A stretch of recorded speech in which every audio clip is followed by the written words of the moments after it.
Hello everyone, welcome to ಧ್ವನಿ home. ನಾನು ಧ್ವನಿ. ಎಲ್ಲರೂ ಹೇಗಿದ್ದೀರಾ? ಎಲ್ಲರೂ ಚೆನ್ನಾಗಿದ್ದೀರಾ ಅಂತ ಭಾವಿಸ್ತಾ ನಾವು ಅಷ್ಟೇ ಚೆನ್ನಾಗಿದ್ದೀವಿ. ಆ್ಯಂಡ್ ಇದು ಲಾಸ್ಟ್ ಸಂಡೇ ವ್ಲಾಗ್ ಆಗಿರುತ್ತೆ. ಹಬ್ಬಿ ಮನೆಗೆ ಫಂಕ್ಷನ್ ಇತ್ತು, ಅಂದರೆ ಹಬ್ಬಿಯವರ ಸೋದರತ್ತೆ ಮಗವ್ರದ್ದು ಬೀಗ್ರೂಟ ಇತ್ತು. ಅಲ್ಲಿಗೆ ಹೋಗೋಣ ಅಂತ ಅಂದ್ಬಿಟ್ಟು ಎಲ್ಲರೂ ಫ್ಯಾಮಿಲಿ ಎಲ್ಲ ಹೊರಟಿದ್ವಿ.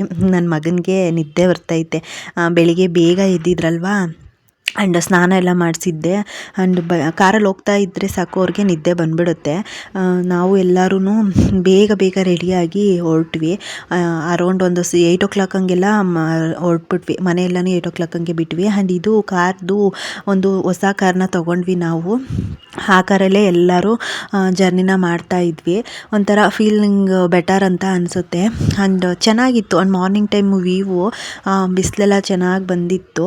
ಆ್ಯಂಡ್ ಮಾರ್ನಿಂಗ್ ಒಂದು 6 o'clock ಹಂಗೆ ಎದ್ದು ಎಲ್ಲರೂ ರೆಡಿ ಆಗಿಬಿಟ್ಟು ಹೊರಟ್ವಿ. ಆ್ಯಂಡ್ ಇನ್ನೂ ಬೇಗ ಹೋಗಬೇಕು ಅಂತ ಪ್ಲ್ಯಾನ್ ಇದ್ದಿದ್ದು. ಒಂದು 7 o'clock ಹಂಗೆಲ್ಲ ಮನೆ ಬಿಡಬೇಕು ಅಂತ ಅಂದ್ಕೊಂಡು, ಬಟ್ ಮನೇಲಿ ಎಲ್ಲರೂ ಇದರಿಂದ ಸ್ನಾನ ಮಾಡಿಕೊಂಡು ಎಲ್ಲರೂ ರೆಡಿಯಾಗಿ ಹೋಗೋದಕ್ಕೆ 8 o'clock ಆಗಿಬಿಡ್ತು.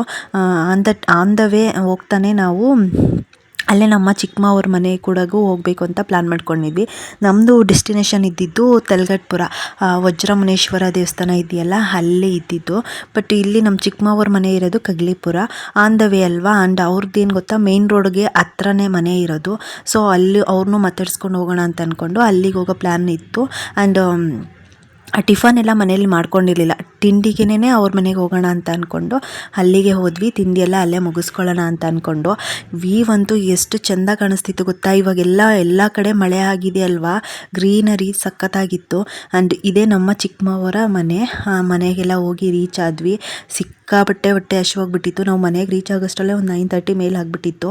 ಆ್ಯಂಡ್ ಇದು ಅಕ್ಕ, ಅಂದರೆ ನಮ್ಮ ಚಿಕ್ಕಮ್ಮವ ಇದ್ದಾರಲ್ಲ ಅವ್ರ ಮಗಳದು ಪಾಪು. ನನ್ನ ಮಗನಿಗೂ ಈ ಪಾಪುಗೂ ಒಂದು 7-8 months ಡಿಫ್ರೆನ್ಸ್ ಏನೋ ಇದೆ. ತುಂಬ ಕ್ಯೂಟಾಗಿ ಚೆನ್ನಾಗಿದ್ದಾರೆ. ಅವ್ರದ್ದು ಮೂಗು ಚೆನ್ನಾಗಿದೆ, ನೋಸ್ ಅಂತೂ ಸಖತ್ತಾಗಿದೆ. ಆ್ಯಂಡ್ ನನ್ನ ಮಗನಿಗೂ ಎಲ್ಲರೂ ಹೇಳೋದು ಮೂಗು ಚೆನ್ನಾಗಿದೆ ಅಂತ. ಆ ಪಾಪುದು ಅಷ್ಟೇ ತುಂಬ ಕ್ಯೂಟಾಗಿದೆ. ಆ್ಯಂಡ್ ಹಿಂದೆ ಅಲ್ಲಿ ಕಾಣಿಸ್ತಿದ್ದಾರಲ್ಲ ಅವರೇ ನಮ್ಮ ಮಾವನವರು, ಚಿಕ್ಕ ಮಾವನವರು. ಆ್ಯಂಡ್ ತುಂಬ ಒಳ್ಳೆ ವ್ಯಕ್ತಿ. ಆ್ಯಂಡ್ ನನ್ನ ಮಗನ ಸಖತ್ತು ಇಷ್ಟಪಡ್ತಾರೆ. ನಮ್ಮನ್ನು ಅಷ್ಟೇ ಚೆನ್ನಾಗೆಲ್ಲ ಮಾತಾಡಿಸ್ತಾರೆ. ಏನು ಗೊತ್ತಾ, ನನಗೆ ನಮ್ಮ ಮಾವನ ಜೊತೆ ಇರೋದಕ್ಕೆ ಜಾಸ್ತಿ ಟೈಮ್ ಸಿಗಲೇ ಇಲ್ಲ. ದೇವರು ಅವ್ರನ್ನ ಅಷ್ಟು ಬೇಗ ಕರ್ಕೊಂಡ್ಬಿಟ್ರು ನಮ್ಮಿಂದ.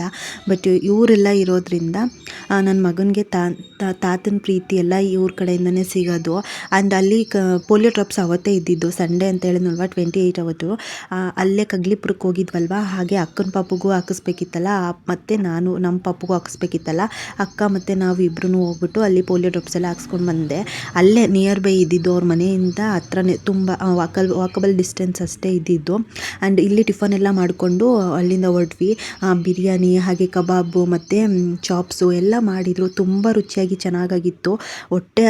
ಅಷ್ಟು ಹೊಟ್ಟೆ ಹಶ್ವಾಗ್ಬಿಟ್ಟಿತ್ತಲ್ವ, ವೀಡಿಯೋ ಮಾಡ್ಕೊಳ್ಳೋಷ್ಟು ಪೇಷನ್ಸ್ ಇರಲೇ ಇಲ್ಲ. ವೀಡಿಯೋ ಏನೂ ಮಾಡ್ಕೊಂಡಿಲ್ಲ. ಊಟ ಎಲ್ಲ ಮುಗಿಸ್ಕೊಂಡು ಒಂದು 12:30ವರೆಗೂ ಇದ್ದು ಅಲ್ಲಿಂದ ನಮ್ಮದು ಡೆಸ್ಟಿನೇಷನ್ ಎಲ್ಲಿತ್ತು ಅಲ್ಲಿಗೆ ರೀಚ್ ಆಗೋಣ ಅಂತ ಹೊರಟ್ವಿ. ಇದ್ದಿದ್ದು ತಲಗಟ್ಪುರ ವಜ್ರಮುನೇಶ್ವರಿ ದೇವಸ್ಥಾನ ಹತ್ರ. ಆ ದೇವಸ್ಥಾನ ಅಲ್ಲೇ ಚೌಟ್ರಿಯಲ್ಲಿ ಬೀಗ್ರೂಟನ ಇಟ್ಕೊಂಡಿದ್ರು. ನನಗೆ ಹೋಗ್ತಾ ಇದ್ದಂಗೆನೇ ಹೆಡ್ಡೇಕ್ ಸ್ಟಾರ್ಟ್ ಆಗಿಬಿಡ್ತು ಸಿಕ್ಕಾಪಟ್ಟೆ. ಏನು ಗೊತ್ತಾ, ಮಾರ್ನಿಂಗ್ ಟೈಮು ಕಾಫಿ ಕುಡಿಯೋದು ಇದನ್ನೆಲ್ಲ ಸ್ಕಿಪ್ ಏನಾದರೂ ಆದರೆ ನನಗೆ ಆಗ್ತಾನೇ ಇಲ್ಲ. ಯಾಕೆ ಹೇಳ್ತೀರಾ, ಎಂಥ ಬ್ಯಾಡ್ ಡೇ ನನಗೆ ಅಂತ ಅಂದರೆ. ಆ್ಯಂಡ್ ಅಲ್ಲಿ ಬೀಗ್ರೂಟದಲ್ಲೂ ತುಂಬ ರಶ್ ಇತ್ತು ಅಂತ ಅಂದ್ಬಿಟ್ಟು ನಾನು ಊಟ ಕುತ್ಕೊಂಡಿದ್ವಿ. ಬಟ್ ಊಟ ಅಂತೂ ತಿನ್ನೋಕ್ಕೆ ಆಗಿಲ್ಲ ನನಗೆ. ಅಲ್ಲೇ ವಾಮಿಟ್ ಬರೋ ಥರ ಸ್ಟಾರ್ಟ್ ಆಗಿಬಿಡ್ತು. ಮಧ್ಯಾಹ್ನ ವಾಮಿಟ್ ಸ್ಟಾರ್ಟ್ ಆಗಿದ್ದು, ನನಗೆ ವಾಮಿಟ್ ಸ್ಟಾಪ್ ಆಗೇ ಇಲ್ಲ. ಹೆಡ್ಡೇಕ್ ಸ್ಟಾರ್ಟ್ ಆಗಿಬಿಟ್ರೆ ನನಗೆ ಹಂಗೇ ಸಿಕ್ಕಾಪಟ್ಟೆ ವಾಮಿಟ್ ಆಗಿಬಿಡುತ್ತೆ. ಆ್ಯಂಡ್ ಫುಲ್ಲು ನೈಟ್ವರೆಗೂ ನಾವು ಅಲ್ಲೇ ಇದ್ವಿ. ಮತ್ತೆ ರಿಟರ್ನ್ ನಮ್ಮ ಚಿಕ್ಕಮ್ಮವ್ರ ಮನೆಗೆ ಬಂದು ಅಲ್ಲೇ ಇದ್ವಿ. ನೈಟ್ ಊಟ ಎಲ್ಲ ಮುಗಿಸ್ಕೊಂಡು ಬಂದ್ವಿ. ಬಟ್ ನಾನಂತೂ ಏನೂ ತಿನ್ನೋಕ್ಕಾಗಿಲ್ಲ. ಆ್ಯಂಡ್ ಅವ್ರ ಜೊತೆ ಟೈಮ್ ಸ್ಪೆಂಡ್ ಮಾಡೋಕ್ಕೂ ಆಗಿಲ್ಲ, ಮಾತಾಡೋಕ್ಕೂ ಆಗಿಲ್ಲ. ಮನೆ ತುಂಬ ಜನ ಇದ್ದಾರೆ, ಬಟ್ ನಾನು ಯಾರ ಜೊತೆಗೂ ಮಾತಾಡೋಕ್ಕಾಗ್ತಾಯಿಲ್ಲ. ನನಗೆ ಕಣ್ಣೇ ಬಿಡೋಕ್ಕಾಗ್ತಿಲ್ಲ, ಅಷ್ಟು ತಲೆನೋವು. ಆ್ಯಂಡ್ ವಾಮಿಟ್ ಸ್ಟಾರ್ಟ್ ಆಗಿಬಿಡ್ತು. ಆ್ಯಂಡ್ ನೈಟು ಬರ್ತಾ ಒಂದೇ ಒಂದು ಜ್ಯೂಸ್ ಕುಡಿದೆ, ವಾಟರ್ ಮಿಲನ್ ಜ್ಯೂಸು. ಅಷ್ಟರಲ್ಲಿ ನನಗೆ ಸ್ವಲ್ಪ ರಿಲೀಫ್ ಅಂತ ಅನ್ನಿಸ್ತು. ಮಧ್ಯಾಹ್ನ ಒಂದು 1 o'clock ಹಂಗೆ ನನಗೆ ಸ್ಟಾರ್ಟ್ ಆಗಿದ್ದು ಹೆಡ್ಡೇಕು. ಒಂದು 8 o'clock ಆದ್ರೂ ನನಗೆ ಕಡಿಮೆನೇ ಆಗಿಲ್ಲ. ಆ್ಯಂಡ್ ವಾಮಿಟು ಅಂತೂ 10 times ಮಾಡಿದ್ದೀನಿ ಅಂತ ಅನ್ಕೋತೀನಿ. ಅಷ್ಟು ಮಾಡಿ ಸುಸ್ತಾಗ್ಬಿಡ್ತು ನನಗೆ. ಆ್ಯಂಡ್ ನೆಕ್ಸ್ಟ್ ಡೇಯಿಂದ ವ್ಲಾಗ್ನ ಮಾಡ್ತಿದ್ದೀನಿ. ಅಲ್ಲಿ ನನಗೆ ವ್ಲಾಗ್ ಏನೂ ಮಾಡ್ಕೊಳ್ಳೋಕ್ಕಾಗಿಲ್ಲ. ನಾನು ಹುಷಾರಾದರೆ ಸಾಕು ಅನ್ನೋಷ್ಟು ಅನ್ನಿಸ್ಬಿಟ್ಟಿತ್ತು ನನಗೆ. ತುಂಬಾ ಹೆಡ್ಡೇಕ್ ಸ್ಟಾರ್ಟ್ ಆಗಿಬಿಟ್ಟಿತ್ತಲ್ವ, ಹಂಗಾಗಿ. ಆ್ಯಂಡ್ ಮನೆಗೆ ಬಂದು ಫ್ರೆಶ್ ಅಪ್ ಎಲ್ಲ ಆಗಿ, ಇದು ನೆಕ್ಸ್ಟ್ ಡೇ ಕಡೆಯಿಂದ ವ್ಲಾಗ್ನ ಕಂಟಿನ್ಯೂ ಮಾಡ್ತಾ ಇದ್ದೀನಿ. ಆ್ಯಂಡ್ ಏನು ಗೊತ್ತಾ, ಇತ್ತೀಚೆಗೆ ನನಗೆ ಸಿಕ್ಕಾಪಟ್ಟೆ ಏರ್ ಫಾಲ್ ಆಗ್ತೈತೆ. ನಾನು ಅವಾಗ ಹೋಮ್ ರೆಮಿಡಿ ಕೊಕೊನಟ್ ಆಯಿಲ್ಗೆ ದಾಸವಾಳ ಹೂವು ಅದನ್ನೆಲ್ಲ ಹಾಕ್ಕೊಂಡು ಮನೇಲೇ ಆಯಿಲ್ ಪ್ರಿಪೇರ್ ಮಾಡ್ಕೊತಿದ್ದೆ. ಬಟ್ ಇವಾಗ ಮಾಡ್ಕೊಂಡಿಲ್ಲ. ಈ ಪಾಪು ಡಿಲವರಿ ಎಲ್ಲ ಆದಮೇಲಿಂದ ನನಗೆ ಏರ್ ಫಾಲ್ ಸಖತ್ತಾಗ್ತೈತೆ. ಹಿಂಗೆ ಇಟ್ಕೊಂಡು ಹಿಂಗೆ ಅಂದರೆ ಸಾಕು ಅಷ್ಟು ಏರ್ ಬರ್ತಾನೆ ಇರುತ್ತೆ. ಇದಕ್ಕೆ ಮತ್ತೆ ಏನಾದರೂ ಹೋಮ್ ರೆಮಿಡಿನ ಟ್ರೈ ಮಾಡ್ಕೋಬೇಕು ಮನೆಯಲ್ಲೇನೆ. ಏರ್ ಫಾಲ್ ಆದಾಗ ಬೇಜಾರಾಗ್ಬಿಡುತ್ತೆ. ಎಷ್ಟು ಇಟ್ಟಿದ್ದೀನಿ ಗೊತ್ತಾ, ನಾನು ಏರ್ನ ಬಿಸಾಕೋಕ್ಕೆ ಹೋಗಿಲ್ಲ, ನಾನೆಲ್ಲನೂ ಹಂಗೆ ಸ್ಟೋರೇಜ್ ಮಾಡಿ ಇಟ್ಕೊಂಡಿದ್ದೀನಿ. ಆ್ಯಂಡ್ ಇವಾಗ ಅಡುಗೆ ಮಾಡಬೇಕು, ಉಪ್ಸಾರನ್ನ ಮಾಡ್ಕೊಳ್ಳೋಣ ಅಂತ ಅಂದ್ಕೊಂಡು ಇದ್ದೀನಿ. ಸಂಜೆ ಹಿಂಗೆ ಫ್ರೆಶ್ ಅಪ್ ಆಗಿ ಪೂಜೆ ಎಲ್ಲ ಮುಗಿಸ್ಕೊಂಡೆ. ಇವಾಗ ಏನೈತೆ ಬಾಯಲ್ಲಿ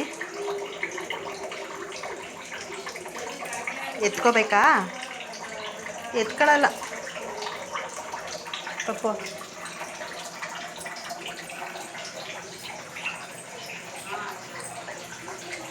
ಮೊಳಕೆ ಕಾಳಿತ್ತು, ಮೊಳಕೆ ಕಾಳು ಉಪ್ಸಾರನ್ನ ಮಾಡ್ಕೊಳ್ಳೋಣ ಅಂತ ಅಂದ್ಕೊಂಡು ಎಲ್ಲನೂ ತೆಗೆದಿಟ್ಕೊಂಡಿದ್ದೀನಿ. ಏನು ಗೊತ್ತಾ, ಕೆಲವೊಬ್ಬರಿಗೆ ಈ ಮಸಾಲೆ ಎಲ್ಲ ತಿನ್ನೋಕ್ಕಾಗಲ್ಲ ನೋಡಿ, ಇಷ್ಟ ಆಗಲ್ಲ ಅಂಥವ್ರು ಈ ಥರ ಉಪ್ಸಾರನ್ನ ಮಾಡ್ಕೊಂಡು ತಿನ್ಬೋದು. ತುಂಬಾ ರುಚಿಯಾಗಿರುತ್ತೆ. ಎಕ್ಸ್ಪೆಷಲಿ ನನಗಂತೂ ಈ ಉಪ್ಸಾರು ಅಂದರೆ ಸಖತ್ ಇಷ್ಟ. ಹೆಂಗೆ ಮಾಡೋದು ಅಂತ ತೋರಿಸ್ತಿದ್ದೀನಿ. ಇಲ್ಲಿ ಸ್ಟವ್ ಆನ್ ಮಾಡಿಕೊಂಡು ಒಂದು ಪಾತ್ರೆನ ಇಟ್ಕೊಂಡು ಅದಕ್ಕೆ ಒಂದು 2 ಸ್ಪೂನ್ ಆಗೋಷ್ಟು ಕುಕ್ಕಿಂಗ್ ಆಯಿಲ್ನ ಹಾಕ್ಕೊತಿದ್ದೀನಿ. ಆಯಿಲ್ ಬಿಸಿ ಆಗ್ತಿದ್ದಂಗೆ ಬೆಳ್ಳುಳ್ಳಿನ ಚೆನ್ನಾಗಿ ಜಜ್ಜಿಬಿಟ್ಟು ಹಾಕ್ಕೊತಿದ್ದೀನಿ. ಬೆಳ್ಳುಳ್ಳಿ ಸ್ವಲ್ಪ ಫ್ರೈ ಆದಮೇಲೆ ಇದು ಮೊಳಕೆ ಕಾಳು ಇದೆಯಲ್ವಾ, ಇದನ್ನು ವಾಶ್ ಮಾಡಿಬಿಟ್ಟು ಸೇರಿಸ್ಕೊತಿದ್ದೀನಿ. ಆ್ಯಂಡ್ ಈ ಕಾಳುಗಳು ಹಾಕಿದ ತಕ್ಷಣವೇ ಉಪ್ಪನ್ನು ಕೂಡ ಹಾಕ್ಕೊಂಡ್ಬಿಟ್ಟು ಚೆನ್ನಾಗಿ ಇದನ್ನು ಉರಿಬೇಕು. ಈ ಥರ ಒಗ್ಗರಣೆಯಲ್ಲಿ ನಾವು ಎಷ್ಟು ಚೆನ್ನಾಗಿ ಫ್ರೈ ಮಾಡ್ತೀವೋ ಉಪ್ಸಾರು ಅಷ್ಟೇ ಟೇಸ್ಟಿಯಾಗಿರುತ್ತೆ. ಫ್ರೈ ಮಾಡಿ ಆದಮೇಲೆ ಇದಕ್ಕೆ ನೀರನ್ನು ಸೇರಿಸ್ತಿದ್ದೀನಿ. ಬಿಸಿ ನೀರನ್ನು ಹಾಕ್ಕೊಳ್ಳಿ, ಚೆನ್ನಾಗಾಗುತ್ತೆ. ನಿಮಗೆ ಉಪ್ಸಾರು ಎಷ್ಟು ಬೇಕೋ ಅಷ್ಟು ನೀರನ್ನು ಹಾಕ್ಕೊಂಡು ಒಂದು ಲಿಡ್ಡನ್ನು ಕ್ಲೋಸ್ ಮಾಡಿ ಇದನ್ನು ಬೇಯಕ್ಕೆ ಇಟ್ಕೊಳ್ಳೋಣ.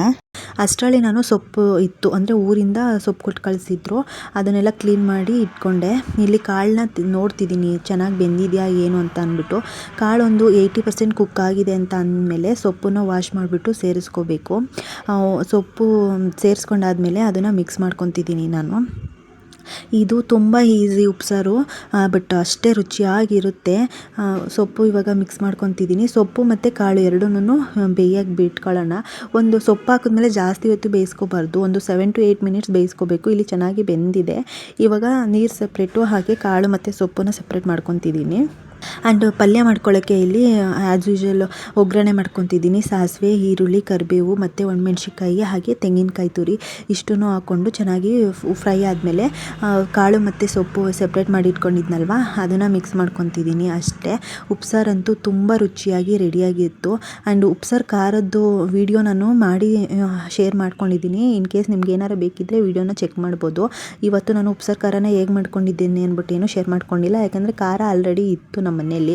ತುಂಬಾ ರುಚಿಯಾಗಿ ಮುದ್ದೆ ಜೊತೆಗೆ ಊಟ ಅಂತೂ ರೆಡಿ ಆಯಿತು. ನನಗೆ ಸಿಕ್ಕಾಬಟ್ಟೆ ಇಷ್ಟ, ಸಕ್ಕ ಟೇಸ್ಟಿಯಾಗಿರುತ್ತೆ. ಆ್ಯಂಡ್ ಮಕ್ಳಿಗೆಲ್ಲ ಕೊಡ್ಬೋದು. ಆ್ಯಂಡ್ ಕೆಲವೊಬ್ರು ಏನು ಗೊತ್ತಾ, ಈ ಮಸಾಲೆ ಸಾಂಬಾರನ್ನ ತಿನ್ನೋಕೆ ಇಷ್ಟಪಡಲ್ಲ ನೋಡಿ, ಅಂಥವ್ರಿಗೆ ಈ ರೀತಿ ಮಾಡಿಕೊಟ್ರೆ ತುಂಬ ಇಷ್ಟಪಟ್ಟು ತಿಂತಾರೆ. ನಾನು ಊಟ ಎಲ್ಲ ಮುಗಿಸ್ಕೊಂಡು ಕಿಚನ್ ಎಲ್ಲ ಕ್ಲೀನ್ ಮಾಡ್ಕೊಳ್ಳೋಣ ಅಂತ ಮಾಡ್ಕೊತಾ ಇದ್ದೆ. ಗ್ಯಾಸ್ ಸ್ಟವ್ ಪಕ್ಕನೇ ಇರೋದ್ರಿಂದ ಎಲ್ಲ ನಮಗೆ ಸಿಡಿತಾ ಇರುತ್ತೆ. ಸೆಲ್ಫ್ಗೆ ಮತ್ತು ಈ ಗೋಡೆಗೆ ಟೈಲ್ಸ್ ಹತ್ರ ಅದಕ್ಕೆಲ್ಲ ಸಿಡಿತಾ ಇರುತ್ತೆ. ಅದನ್ನೆಲ್ಲ ಆವಾಗವಾಗ ಕ್ಲೀನ್ ಮಾಡ್ಕೊಳ್ಳೇಬೇಕು. ಎಲ್ಲ ಚೆನ್ನಾಗಿ ಕ್ಲೀನ್ ಮಾಡ್ಕೊತಿದ್ದೆ. ಎವ್ರಿಡೇ ನೈಟ್ ನಾನು ಹಿಂಗೆ ಕ್ಲೀನ್ ಮಾಡೇ ಮಲ್ಕೊತೀನಿ. ಒಂದೊಂದು ದಿನ ಟಯರ್ಡ್ ಆದಾಗ ಇಲ್ಲ ಪಾಪು ತುಂಬ ಹಠ ಮಾಡಿದಾಗ ಕ್ಲೀನ್ ಮಾಡೋಕ್ಕಾಗದೆ ಮಲ್ಕೊಂಡ್ಬಿಡ್ತೀನಿ ಅಷ್ಟೇ. But most of the time ಈ ಥರ ಕ್ಲೀನ್ ಮಾಡ್ಕೊತೀನಿ. ನೈಟ್ ಟೈಮು ಅನ್ನಪೂರ್ಣೇಶ್ವರಿ ಅಮ್ಮನವರು ಮನೆಗೆ ಬರ್ತಾರೆ. ಹಾಗೆ ಅಡುಗೆ ಮನೆ ಎಲ್ಲ ಚೆಕ್ ಮಾಡ್ತಾರೆ, ಹೇಗೆ ಇಟ್ಕೊಂಡಿದ್ದಾರೆ ಏನು ಅಂತೆಲ್ಲ ಅಂತ ಹೇಳ್ತಾರೆ. ನನಗೆ ಇವಾಗಿಂದಲ್ಲ ಆವಾಗಿಂದನೂ ಕಿಚನ್ ಕ್ಲೀನಾಗಿರಬೇಕು ಅಂತ ಅಭ್ಯಾಸ ಆಗಿಬಿಟ್ಟೈತೆ. ಅದನ್ನು ಮಾಡ್ಕೊಂಡು ಬರ್ತೀನಿ. ಹಾಗೆ ಕುಕ್ಕರ್ ಪಾತ್ರೆನೂ ಅಷ್ಟೇ, ಅನ್ನ ಸ್ವಲ್ಪನೂ ಬಿಡದೆ ತಿನ್ಕೋಬಾರ್ದು, ಸ್ವಲ್ಪನಾದರೂ ಅನ್ನ ಬಿಡಬೇಕು. ಮುದ್ದೆ ಪಾತ್ರೆ ಅದಕ್ಕೂ ಸ್ವಲ್ಪ ಮುದ್ದೆ ಎಲ್ಲ ಇಡಬೇಕು. ಈ ಥರ ಎಲ್ಲ ಇದೆ. ದೊಡ್ಡವ್ರು ಏನು ಹೇಳ್ತಾರೆ ಅದನ್ನು ಕೇಳಬೇಕು. ಹಾಗೆ ಒಳ್ಳೇದು ಕೂಡ, ಅವ್ರಿಗೆ ತುಂಬ ಅನುಭವ ಆಗಿರುತ್ತಲ್ವ, ಹಾಗಾಗಿನೇ ಒಂದು ಒಳ್ಳೆ ರೀತಿಲೇ ಹೇಳಿರ್ತಾರೆ ಅಷ್ಟೇ. ಆ್ಯಂಡ್ ವಿಡಿಯೋ ಹೇಗಿತ್ತು ಅಂತ ಅಂದ್ಬಿಟ್ಟು ನನಗೆ ಕಮೆಂಟ್ ಮಾಡಿ ತಿಳಿಸಿ. ವಿಡಿಯೋ ನಿಮಗೆ ಸ್ವಲ್ಪನಾದ್ರು ಇಷ್ಟ ಆದರೆ ಗೊತ್ತಲ್ವ, ಒಂದು ಲೈಕ್ ಮಾಡಿ. ಹಾಗೆ ನನ್ನ ಚಾನಲ್ಗೆ ನೀವು ಹೊಸಬರಾಗಿದ್ದರೆ ಸಬ್ಸ್ಕ್ರೈಬ್ ಮಾಡ್ಕೊಳ್ಳಿ. ನಿಮ್ಮ ಫ್ರೆಂಡ್ಸ್ ಆ್ಯಂಡ್ ಫ್ಯಾಮಿಲಿಗೆ ವಿಡಿಯೋನ ಶೇರ್ ಮಾಡಬೇಕು, ಯೂಸ್ಫುಲ್ ಅಂತ ಅನ್ಸಿದ್ರೆ ವಿಡಿಯೋನ ಶೇರ್ ಮಾಡಿ. ಓಕೆನಾ? 2-3 ದಿನದ್ದು ವ್ಲಾಗ್ನ ನಾನು ಅಪ್ಲೋಡ್ ಮಾಡ್ತಾ ಇದ್ದೀನಿ ಒಂದೇ ವ್ಲಾಗಲ್ಲಿ ಅಟ್ಯಾಚ್ ಮಾಡಿಬಿಟ್ಟು. ಯಾಕೆಂದರೆ ನಾನು ವಿಡಿಯೋ ಮಾಡ್ಕೊಳ್ಳೋಣ ಇವತ್ತು ಕಂಪ್ಲೀಟಾಗಿ ಹೋಲ್ ಡೇ ಫುಲ್ಲು ಅಂತ ವಿಡಿಯೋ ಸ್ಟಾರ್ಟ್ ಮಾಡಿರ್ತೀನಿ. ಬಟ್ ಏನಾದರೂ ಒಂದು ನನಗೆ ಈ ಥರ ಹೆಡ್ಡೇಕು ಅದು ಇದು ಏನಾರಾಗಿ ವಿಡಿಯೋ ಕಂಪ್ಲೀಟ್ ಮಾಡಿಕೊಳ್ಳೋಕ್ಕಾಗಿರಲ್ಲ. ಸಿಗೋಣ ನೆಕ್ಸ್ಟ್ ವಿಡಿಯೋದಲ್ಲಿ. Thank you for watching. Bye.